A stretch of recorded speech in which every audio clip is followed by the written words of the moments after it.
This show is a member of the Sorgatron Media Podcast Network. Find out more at sorgatronmedia.com. This show is brought to you by Slice on Broadway, supporting Pittsburgh podcasting with the perfect pepperoni pizza. Production services by Sidekick Media Services. And listeners like you, supporting us at patreon.com/AwesomeCast.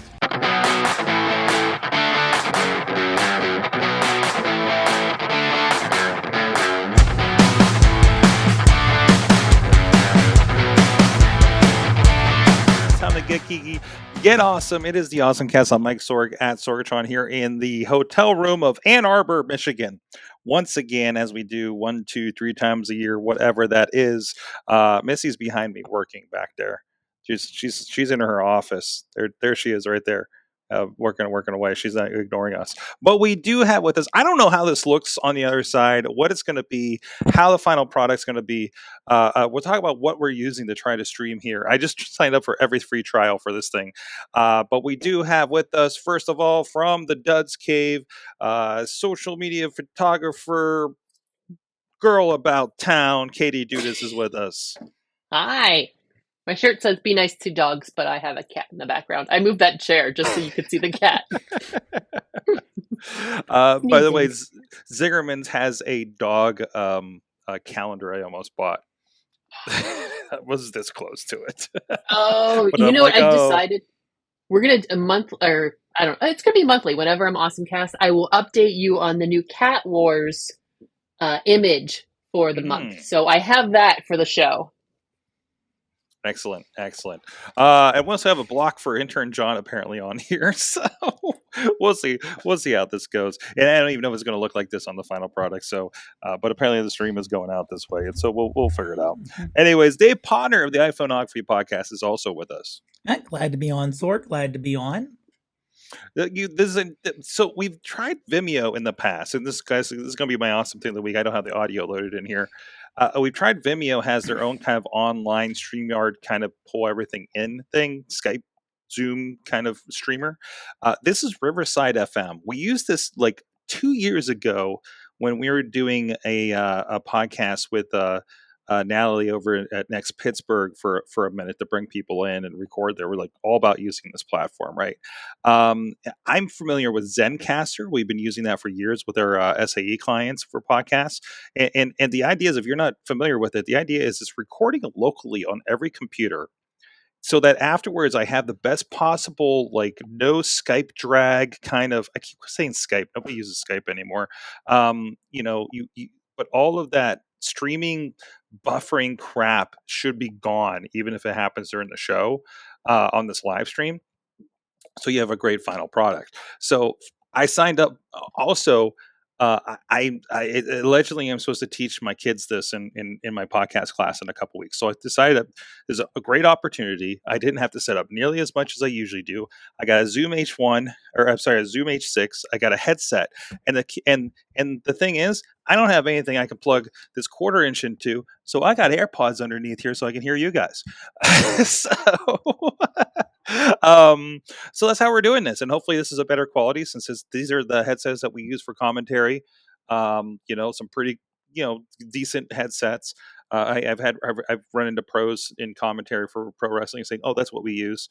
And we can throw the videos on and everything and do our intros. Although it's fun because we can definitely see us on the bottom of the screen when we do live when we're playing the intros. Thank you for playing along and reacting to the guitar riffs and everything, Potter, and everybody.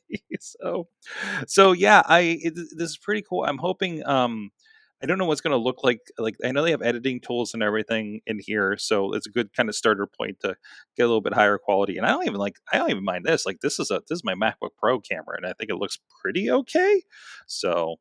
And it was like this close. Like, I have the 4K Panasonic over there. I'm like, do I do? And I got my A10 Mini from the studio in the bag. And I'm like, do I want to do all this? I was like, you know what? Let's just see how this all looks like by itself. So, but yeah. So Riverside FM again. I'm on like 2 trials right now on this thing to see how it works. I don't even know how much it is a month to do this kind of stuff. But obviously, it's not quite as streamlined as we'd go through the studio with what we have set up.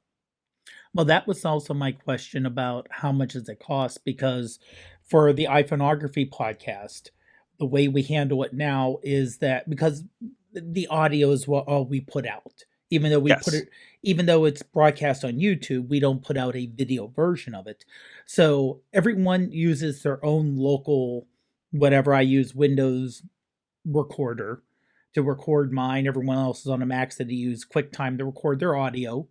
And then Greg, who's the lead host, we put it all in folders. He downloads it and then he syncs it up. We do a count out at the very beginning, a very manual. And if this is reasonable, that would be great, because right now it's I think he got the workflow down, but something to take a load off him. There's definitely great.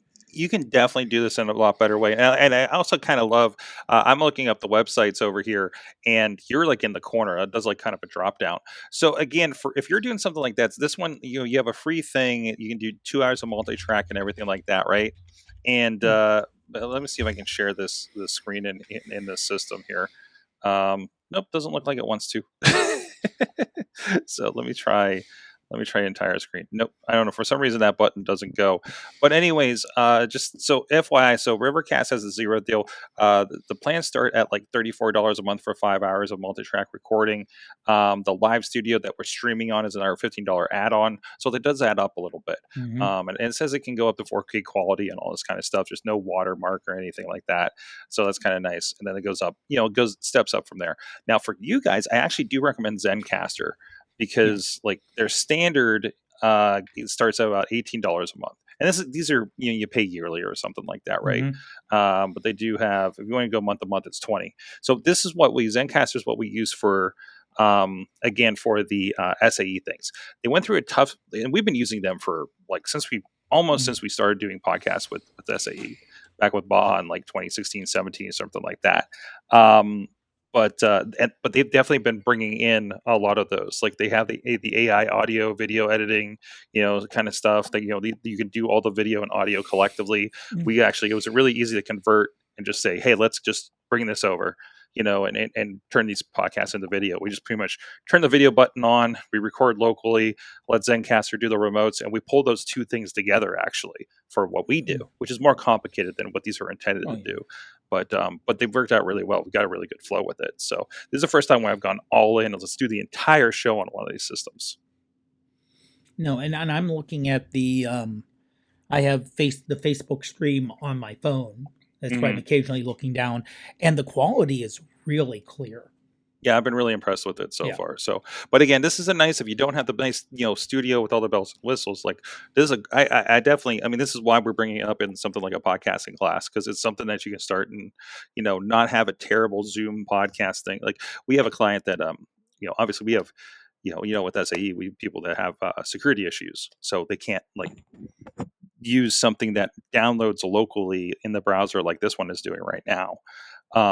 So like it's like, well, I guess we're using Zoom, and what we get is what we get, So it takes an item of control away from us, but thankfully, like I can bring them on their own line, it won't interfere and things like that, and we can post that and try to fix things. But like, if you drop out in the middle of this, I'm not worried, because I'm going to have a file later that's going to have whatever you said. If they drop out during a Zoom call, that, hey, can you please say that again? But again, recording for post, we're not doing live. It's also part of that kind of thing. So but yeah. I know security is a big deal.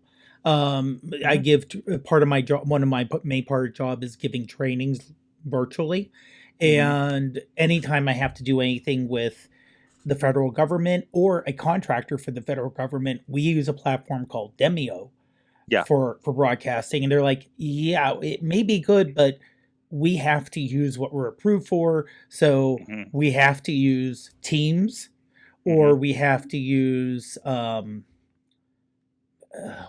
occasionally. It's whatever they're approved for. So it's like, okay, I understand security reasons. I'm glad you have security buffers and you don't have a bunch of 20-year-olds trying to run your security system. That's a good thing for the Department of Defense and contractors. Just it's a bit of a hassle. It was funny because somebody from a large large car manufacturer, we'll just say today. We had to give a presentation. I'm up here for Auto Drive Challenge for the winter workshop. We're doing video and stuff for it. And it was just like, I was like, hey, here's a USB to put your presentation to put on this computer. And then watching all the security things he had to approve, like to use that external USB, it was really interesting. But yeah, it's pretty wild. So, Katie, have you messed with anything else like this in your experience over the last couple of years? I know you're working with the Jagoffs, and they use some really interesting things on their side. Not so much that I've gotten to play with, but it was really funny when he was Podner was talking about Teams and we're current security. We're dealing with Read AI right now. Read will essentially pay attention to your meeting, record, give you like after the meeting, they'll be like, here are the highlights, here are the conversations. And then before your next meeting, it'll be like, here are the highlights, here are the conversation, which it runs into an issue. Like I had to use Teams with a healthcare Highmark in town, and they cannot have it.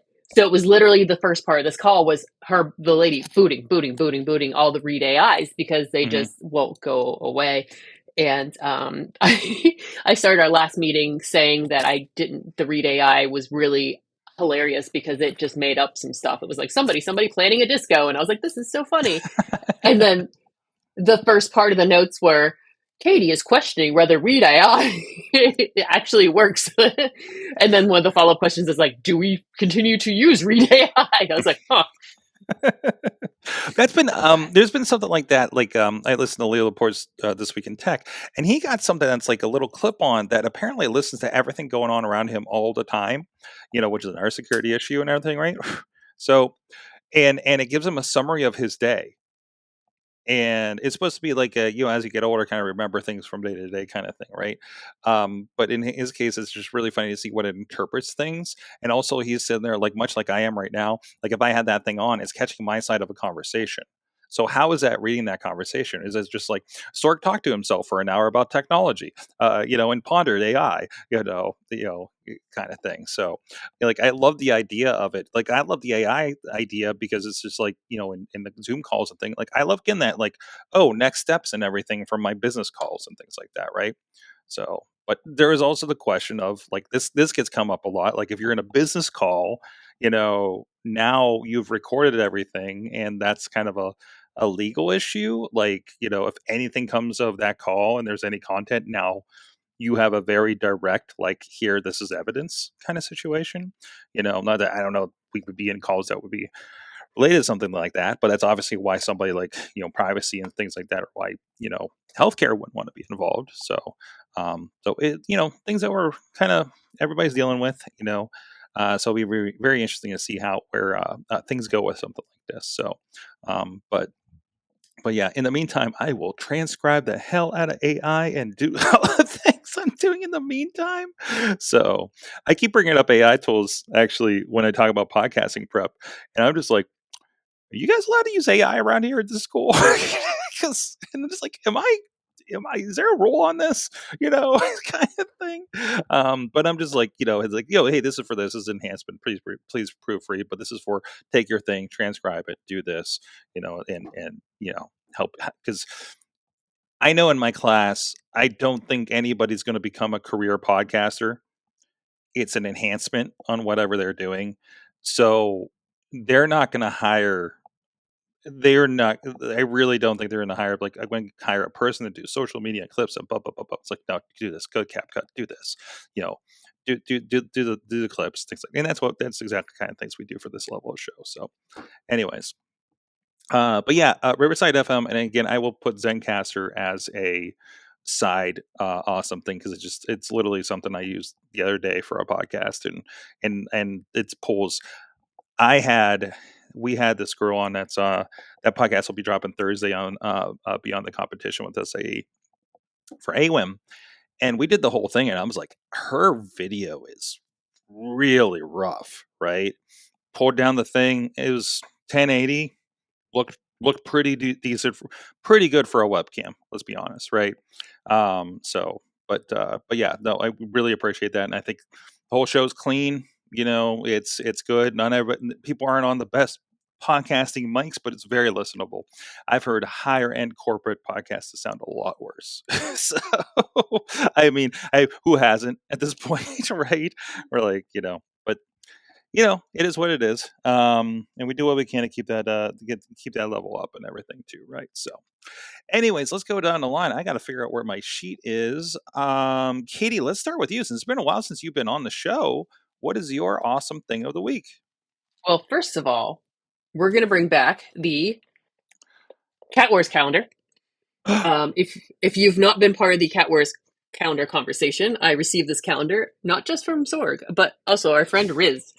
And it's very, you'll see. January, let's recap January. January was to seek high ground for a path to the light. So we are kind of taking Star Wars type conversations. Speaking of AI, is what I'm probably guessing almost this is. Biblical or something. Mm-hmm. And so for February, we have trained for this. I have Fuzzball with cats, with their lightsabers. Yeah. So that's where I'm at. This is my motivation for February is train for this. I have Fuzzball. That is for this month. And we'll be back for March for that episode of Cat Wars. But my awesome thing of the week is, so we kind of had this conversation where Sorg and I, Sorg talked about how I travel. I have my Kindle, and I have this little doohick thingamabob and this little button. And what this does is it's a remote control page turner. So essentially it takes up this much space. Like you can change the margins. Like I have a little bit larger margins so it's not blocking anything. And then when I click this, I go forward. Woo! So you don't have to, like you could have this, I'll have this set up away from me so I'm not like holding it at all pretty much. I could have it on a stand of any sort and just sit back and read and just click through things. I get through books much faster that way because it's not, tap, tap, tap. You're just kind of like do. But yeah, that's just something I've gotten for Amazon. I think I dropped it in the thing. Mm-hmm. It is like $15.99. It's on sale, 20% off. But it comes in pink and white, at least through this. Everybody has one. At one point, Target had one. Walmart has a version. Everybody has a version. Depending on how far you're into it, I've seen customized wrist straps. I've seen these bedazzled. Because I'm part of some Kindle groups on Facebook, and you get really into all of this. It's just USB-C to charge both of these. Bluetooth, easy peasy. I love it. Doesn't take up much space at all. And yeah, ta-da! Click, click, click. Just sitting here clicking. And of course, it's listed under the super worldly remote control page turner for Kindle, Paperwhite, Oasis, Kobo readers, And again, page turner, just like Kindle page turner is going to come up with this thing. Mm-hmm. I think. Let me double check that real quick. But yeah, it's like the first one that comes up actually. Whenever I type that in, maybe because I just clicked on it, but I don't know. So I imagine it's pretty light though. Yeah, it's light. So it's okay. Holds the charge for a long time. I can't even remember the last time I charged this guy. Yeah, that's great. But that's all the bigger it is. You need to go together, and they go about their days. Now it's been a while since I've seen Kindles. Do you have a smaller Kindle, or is that the standard size these days? This is a little bit smaller one, little guy. Okay. Little guy. I forget which one this is. But it's much smaller, very thin, weighs way less than my phone does. I don't know if you want to. I have a 15 Pro Max, so you're seeing the size. Yeah, that is. It's just like it's like a fatter Pro. Mm-hmm. Mm-hmm. And much skinny, like Pro. It's just nothing. I throw this in a bag all the time. I have a screen protector on it. I got a clear case, so you can put whatever you want behind it. I change the sticker out when I want. It looks like it's smaller than a paperback book. Yeah, or around maybe the size of a small paperback book. Yeah, it's nice. Not thickness, but size-wise, yeah. Yeah. I should have paid attention to which one I have. There's a bunch that this isn't the Paperwhite, but I should look and see. I will let you know. Something else interesting if you're getting back into Kindles. I don't know if you can see the text, but you see how the letters are spaced different and different. There's different weight on each of the letters. This is a dyslexic font, but it also works well for folks who have like ADHD, or like if you happen to skip ahead. Like I have like that's a bad habit where I'll read and I'll be like, all right, blah, blah, blah, I'm going to jump down here. So this keeps, because you're paying attention, because everything, like the letters are a little bit different, the weight wise, there's a little bit different spacing. So it's not so like this that I actually read this a lot faster too, because it's just something more I can pay attention to without just like. You have me interested because I just upgraded. I'm about a weekend of my new progressives because the close up was going for me. I've been kind of thinking about, because I kind of gave up on reading books like years ago. It just fine. I'm going to do audiobooks. I can read comic books. That's fine. But like I found myself kind of getting shaky on it. Like I just couldn't hold attention on it. And I think I did have that like skip ahead kind of a problem too. Like I would just kind of like roll over it, but not actually read it, if that makes sense. So I've been wanting to like grab something, and I got a couple books on my shelf, like, like Fully books and Chris Jericho books that I never got back to.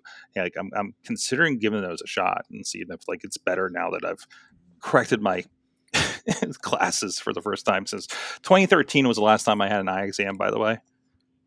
So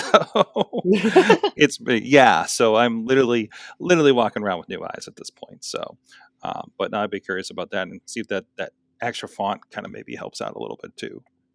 So. Yeah, because I didn't even realize it was a thing, and somebody had talked about it, and like I said, this Kindle group, and they were saying how much of a difference it made in reading, and I was like, I don't know if it does that, and I was shocked how much I don't do that. I don't skip ahead like I used to, or I read things much faster. Oh, device info. This will tell me which Kindle I have. 11th generation. Okay, that doesn't tell me anything. I have an 11th generation Kindle. Whatever that means. Yay! But so interesting. Back to the Riverside thing. I can hear more. Zoom apparently does a lot for the background thing. Like I can hear Potter typing. So, I mean, hopefully those will go. I'll work all those out in editing later. But it's really interesting, kind of the A/B test when things. I need to just hit my mic. I'm sure that's heard too. But yeah. So Potter, speaking of you, since you got my attention with your tippity types, what's your awesome thing of the week? Really, we're along the same line here, it seems. Well, somewhat, yeah. This is actually something I was listening to the morning stream today with Scott Johnson and Brian Ibbett, and one of their callers said, I noticed when people do voicemails to you, the quality sucks. And Scott said, yeah, it does suck, because he has like a Google Voice line. People call in, leave a voicemail, and he plays it back, and it sounds like a 1980s telephone recording. It's really bad. And one of the listeners said, hey, I made an app that may match for you here. So it's called voiceline.app, and it's not really a phone in. It's a way you can leave a voice message, but it's set up specifically for something like a podcast where you get your own URL. It's free. You get so much storage at no cost, and you get your own vanity URL. So it's voiceline.app / whatever you want to have. And you can just tell people, go to the website. You don't have to create a login. It works mobile or on the desktop. You record your voice. There's no limit on how long it can be.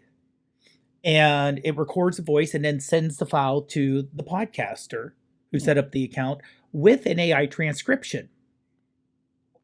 So you can have someone say, hey, if you want to leave a voice message, go to the site, record your message, it gets sent to you. So you can just take that audio file, import it in, or listen to it, and then use the transcription and say, okay, is this something I really want to spend time listening? If someone leaves a 4-minute message, is this something I want to leave a 4-minute message, or is this a prank call? Which is important as somebody who used to have people queue call-ins on their voicemail and had live call-ins on the show on TalkShoe back in the day. So, I mean, now I haven't tried it, but I tend to trust Scott because, he has an exceptionally large platform in terms of his podcast. So, and the viewers, basically the Frog Pants group, the listeners to his stuff, and the Diamond Club group, that's the, former Twit people who kind of moved out. So we're talking, Yeah. legitimately large group of high-tech people. So, Mhm. and like I said, it's free. You don't have to put in a credit card, which is always great. And it sounds high quality and it's easy to set up. And they, on their page, they do have a walkthrough, a video walkthrough of how it works. So it's clean and easy. And yeah, you get 100 megabytes of permanent storage and the transcripts for free, no credit card, no time limits. So as you've been talking, I created pages for both this, the AwesomeCast, and the Wrestling Mayhem Show, and put them in your chat. So in the chat here on Zencastr, and I put one over on Facebook as well. And Intern John, if you could please send out tweets for both shows tonight using those links, encouraging people to use it, because let's do this. Let's experiment with this thing this week and see if anybody bites on it first of all, and let's see if we can test it next week. Sounds good. I remember for Mayhem Show, you did have the phone number. Yeah, and something happened, and I think it died. I'm pretty sure Google Voice died because we didn't get an email saying they keep it alive, like I'm getting right now on my phone lines, because I've just had to verify my business one like this week. So I'm getting a lot of services saying, "Hey, do you still want to exist?" Photobucket just hit me up. Daily Motion, so they're going to delete any videos that haven't been watched lately. Things like that. I just saw an article about Facebook's going to mass delete old live streams. So we'll see what happens there.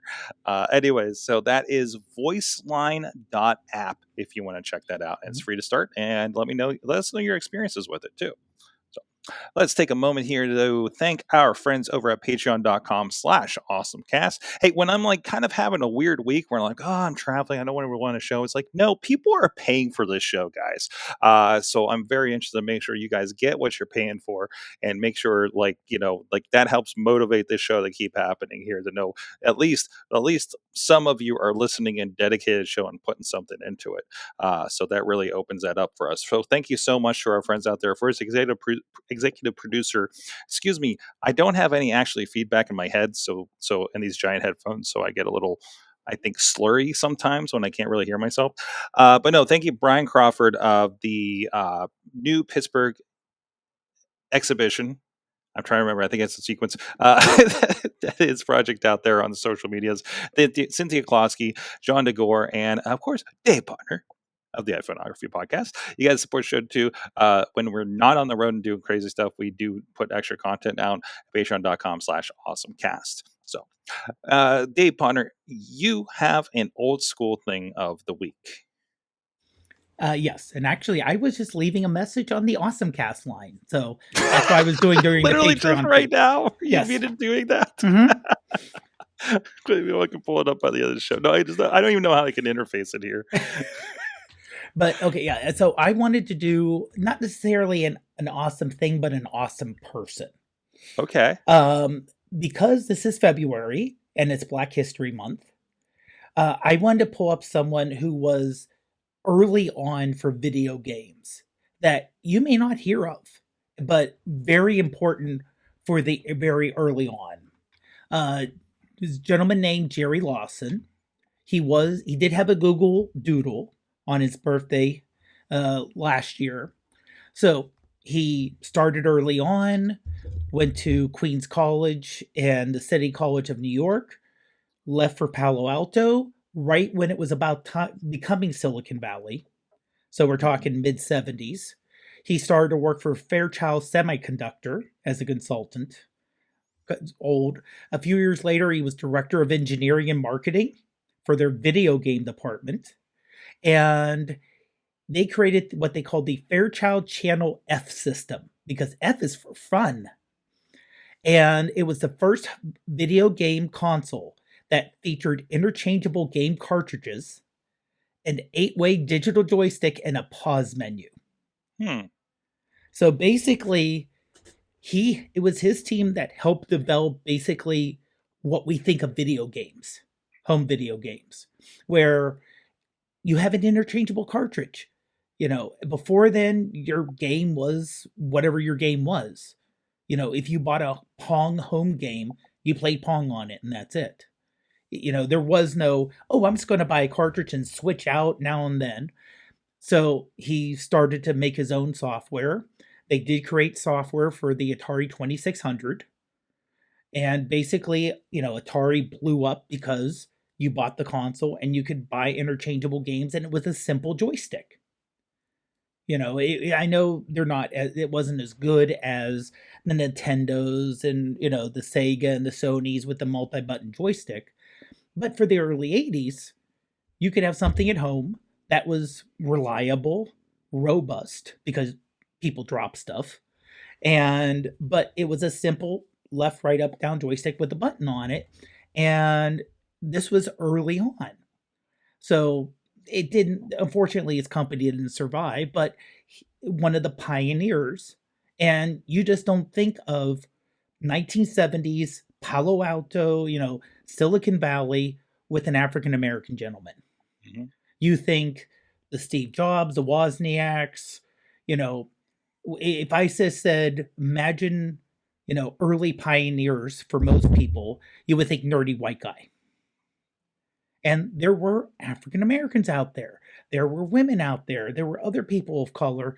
And it's just the history that just does not get promoted. Yeah.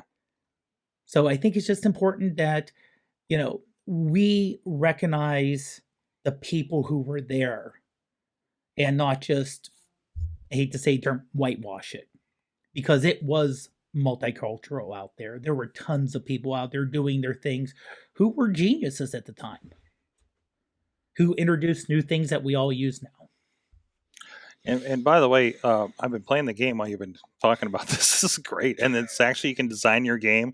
It's a little kind of Mario type of plague here. Like, it's pretty cool. This is really, really extensive, actually.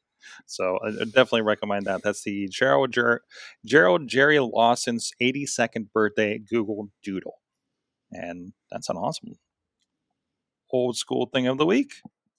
Cool, awesome. So, Katie, which of these items on here do you want to bring up next on the show?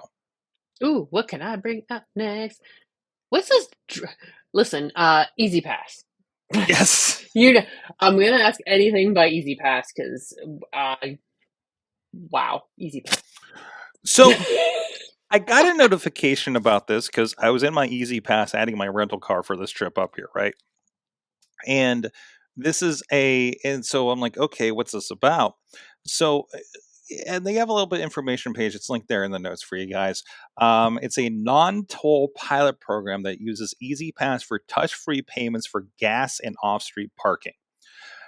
There's even lines in here about, like, this is kind of perspective. Currently, they say it is live at locations in Massachusetts and in North Carolina, and other locations to enroll. So, it says that any purchases are not applied to your toll account. So the idea is, I pull up to a gas station, it has an E-ZPass sensor, sees my E-ZPass, turns on the pump, I pay my gas. I put gas in, and that's it. No cards, no handling, no attendant, because of course they're in Jersey. Everything goes through an e-receipt automatically. It says no cost to participate. So this is generally, pay by car, kind of thing. Applying that kind of drive-through that we enjoy. Can I say enjoy on the turnpike? Yeah. So, like, that's kind of cool. And there was items in here about, like, there's lines in here about fast food maybe also applying to this as well. It says touch-free transactions like buying gas, fast food, drive-thrus, and parking. So I'm really curious to see what jumps on this, especially since E-ZPass isn't necessarily all the way across the country, right? Like, you're kind of talking about, like, a very populated section, but still, it seems really kind of big. It's really interesting, and it's one of those, like, perspective that they deliver on this promise. I'm not going to North Carolina or Massachusetts anytime soon to see how well this works or anything like that, but I am really kind of curious about this. And also, like, I guess they just kind of hold a second credit card, and it comes out of that instead of your E-ZPass bucket, I guess you could say, right? I'm in the. Oh, sorry. Oh, go ahead. I'm in the pay by car for business, and it's a seamless way to grow profits. What it does for your business is on arrival identification, customer intelligence, increased loyalty, customer retention, cut costs, lower operational costs, versatile integration, gas, parking, drive-thrus, and more. So yeah, you can schedule a call to get your businesses on this. Well, even think about right now how certain providers, BP, Sunoco, Sheets for us, like you can pull up and just kind of pay by phone, right? Like pull it up, don't get out of your warm car and start the pump up, you know? Like, so imagine making that even more integrated and a little more streamlined on top of that, what could be really interesting. Well, we've talked, like, we've had conversations about what's nice about like the Sheets app and other apps is like the danger of credit card skimmers are everywhere. And it doesn't, like a lot of these places like fast food, gas pumps, and, whatever convenience stores. So yeah, that's like the ability to just be like, and not have to give you my information, friend. Yeah, especially how many times we just had this. I couldn't buy anything at Target because we know how we discovered like certain Sheets or gas stations in the middle of Michigan near the Speedway are like you can't, like my credit card company, my credit card bank, right? It was my debit card actually. It says, yeah, we will not let you. It's a security fraud alert if you're at certain locations where we know that this is an ongoing situation. Apparently the Target in Ann Arbor, Michigan is one of those locations that I couldn't buy anything with my card. I had to throw everything on an Apple Pay wallet in order to purchase something I need for this job, right? So like this, again, it kind of like separates you and puts a buffer in there, hopefully, for something like that. Potter, you were about to say something there. Well, yeah, I was just looking up where E-ZPass for tolls is accepted, and kind of shorthand, it's Northeast U.S. Except for Connecticut and Vermont for some reason. The Midwest, so Ohio, Indiana, let's say Kentucky, which I know isn't Midwest, but Illinois, North Carolina, Florida, and it's coming to Georgia and Minnesota. So a good hunk of the east of Mississippi of the country. Absolutely. So like you said, it is a good amount, and I'm kind of wondering if how much. I'm thinking about more on the store end. How much the transponders are they'll have to install, or if it'll be we'll give you the transponder, the reader for the store to install, but we'll just take a small percentage. Yeah, that seems like the best way for it. Yeah. So I was just kind of curious for a moment because you said about not in Vermont. Vermont, there's toll roads, but they're cash only for some of the features of the state, the parks or something like that. And I was curious of Connecticut because I think your blank outs may simply Connecticut doesn't have any toll roads, so that's why that's blanked out there. Oh, wow. So, but if you don't, what the problem is, if you don't have any toll roads, you don't have E-ZPass, so this doesn't work. But again, this is an additive thing. Think like you had Netflix. You had Netflix DVDs and they added streaming, right? You have Netflix streaming and they added video games. You're not here for the video games, but it's a nice to have. You already have E-ZPass because you have a damn turnpike.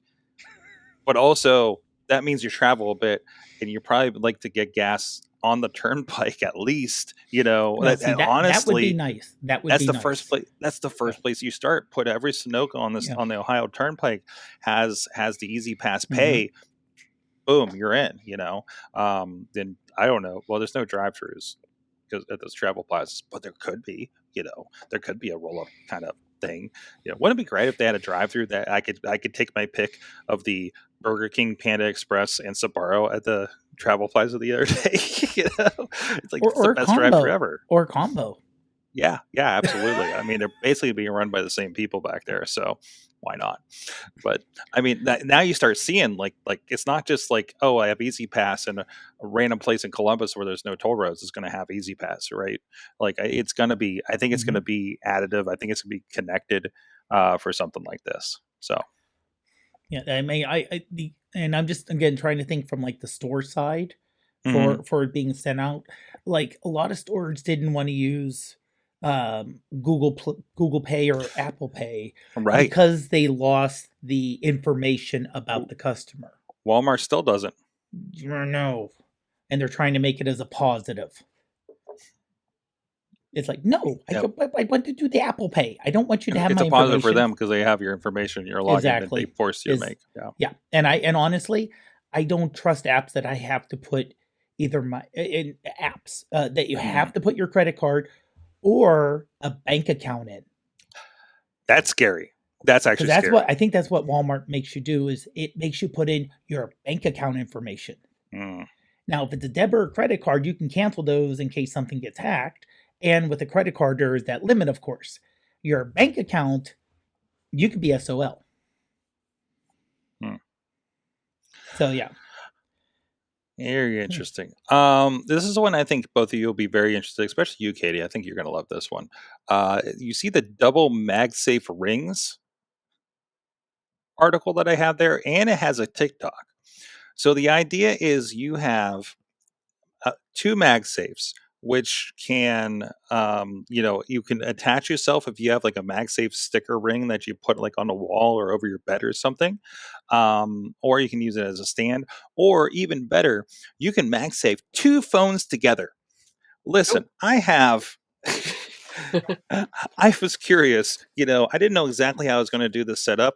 So I brought a little bit of something. And I could just imagine using all of my MagSafe at one time. Some of these are old enough, I don't think they have MagSafe, but you get the idea, right? Like that kind of idea. I mean, even as it is, we've done multiple phones on things like where we have to use TikTok and things on 880 or something like that. So to have both of them up, they're doing different things, maybe with different providers or something like that. So it was that was ridiculous but fun things I got to see. And there's a good video from Verge on this from TikTok that kind of goes off on some, it talks about a lot of these a lot of things you could do with a double MagSafe ring or something like this. It says it's kind of bulky to put in your wallet, but also the ones they're showing, somebody's playing Pokemon Go right beside playing Pokemon card game, for instance, or some of them are they're using like the foldable Samsung ones next to another one. So they're getting kind of crazy with it on these samples that they're doing. But they say that when you buy this thing, it does come with 2 of those little rings, so you can stick them on something where you're maybe next to your desk, where you're like, I got a wallet next to my desk, I'm gonna just stick my phone there so it's on there or something like that. So they're pretty cool. Katie, I feel like you could come up with something to do with these things. I scrolled all the way down to, it's like a $24 something. Kamola offers a cold shoe mount in addition to 3 tripod holes, no swivel. What? Yeah, they are just all different kinds, aren't they? Yeah, and I like, so it looks like, so your tripod, it goes across here, and then one of these things is up and one of these things is down. Yeah. Okay. Like, one can be the camera, one can be the teleprompter. There you go. Oh man, this is like a vlogger's dream come true. This one has 3 holes in it. Oh wow, I didn't even think about them putting like mounts on this for tripods. Oh man, this is gonna have to go in my wish list. Jeez. What about you, partner? What are you seeing out of this for possibilities? Yeah, I'm definitely. And the first thing that popped in my head was a tripod or photography, because I know like Shane Austin, who has the Bloody Legends channel, who does a lot of night photography. His favorite tripod is a MagSafe tripod. So he has the tripod up there, just put your phone right on the back of it. So I could see that, let's say you need to move things, or you can use it to other ways, or connect 2 things to it, like you said, or, attach the phone here, attach a flash that you can do magnetically to it, or something else to it. So yeah. I mean, I don't think it's for everyone, but I can definitely see uses for it, though. You can look at, like, if you're looking at it to say this solves my problem of X, you're a very particular have a particular needs that this thing will fill up. So Dave, by the way, I did listen to shortly of your. Yeah, that's some really, really good quality. Really good quality message over there in voice line, by the way. So, wait, how do I add a message? Or is it messed up because I'm logged in? I mean, that's it. I got to do a different browser or something, don't I? Oh. And I was muted. Yeah, I think you. If you're okay, I thought it was me. Yeah. No, it was me. Okay. No, yeah, it was. So yeah, the problem was. Yeah, I think it is since you're logged in, you're getting the back end look. Yeah, and I went to a different browser, has record and everything like that, and you can fill in all your stuff. And honestly, the way I record that, I was just holding my phone in front of me. Yeah. So I wasn't using a headset or anything else. So it was just picking up the room. Nice. I love it. All right. Anything else you guys want to poke at here before we head out? I guess all I have left is video games, and there's new AIs that we won't. Video games. Video games. It is free video games. You had two of the best words. Yes. I actually do this, and I don't get to actually sit down and play a lot of these, but I've said, like, I have a reminder every week to pull up the Epic Game Store and, like, just to get the, like, this is my, some people, like, pull up games and, like, that's their, like, dopamine hit. Me is every week pulling up Epic Games and Prime Gaming and hitting you just got this game for free. Will I pay it?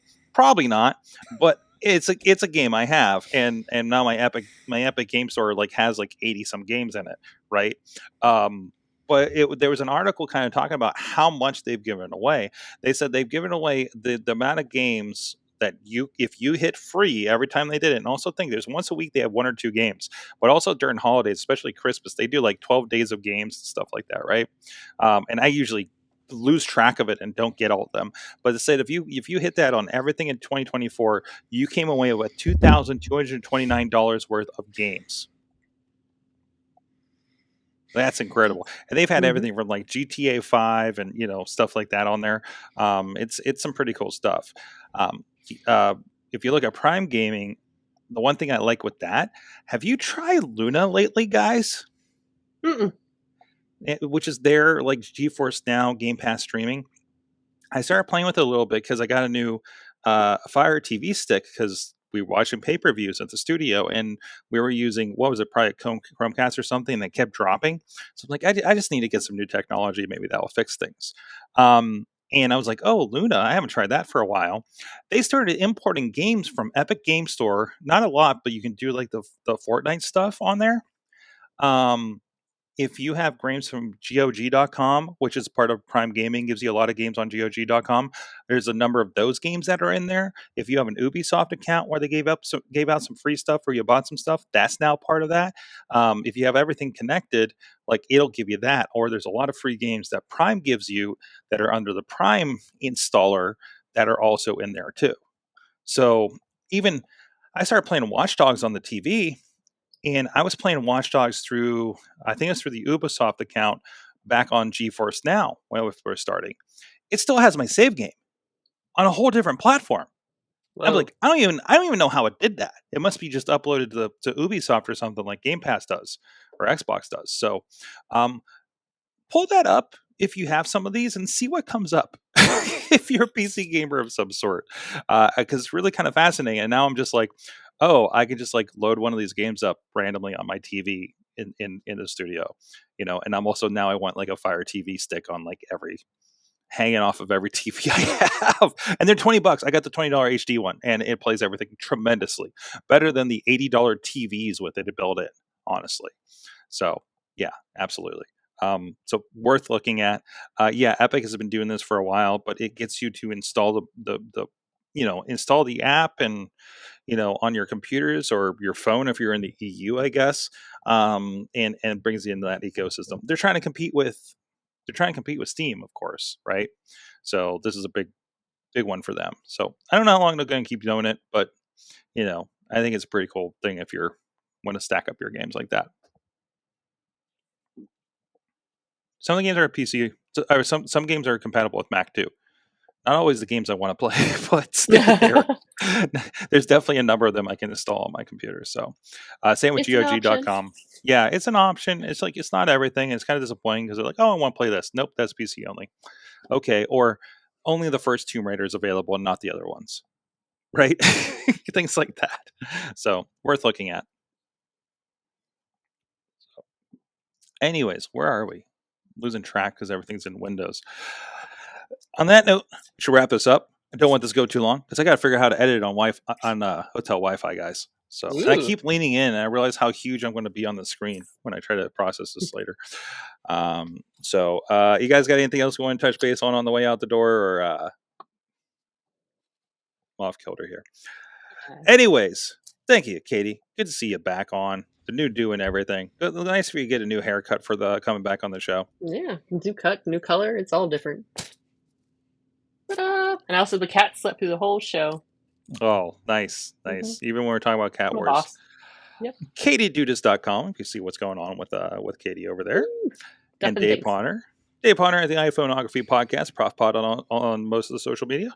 Yep, ProfPod except for TikTok, where it's ProfPodPGH. Mm-hmm. And eventually I may get a new do, but there's not much left to do up there. I don't know. You get a little streak up there or something, you think, Katie? Get this, make a mohawk, maybe? I was just going to say mohawk. Pink mohawk. Yeah, just shave it underneath. That's what I did. Make it happen. Make it happen. Do it. I'm at Sorgatron on all the social medias. I'm in here in Ann Arbor for the next day or so. I'll be back here in Pittsburgh for classes and training, and then off to Philadelphia doing a little bit of work out there. I'm actually going to be University of Pennsylvania is where we're going. Going to see the... Actually, I don't know what I'm allowed to say yet. So I'm just going to leave that. You'll find out when I find out. So I think it's public, but I'm not entirely sure. I don't know, a lot of stuff with NDAs on it today, so I should probably shut up. Anyways, thank you, everybody, and we'll see you guys next time. I'm going to see if I can figure out how to do an outro on this show, which hopefully in the post-edit, it won't matter. See you guys until next time. You've been our awesome audience. Have an awesome week.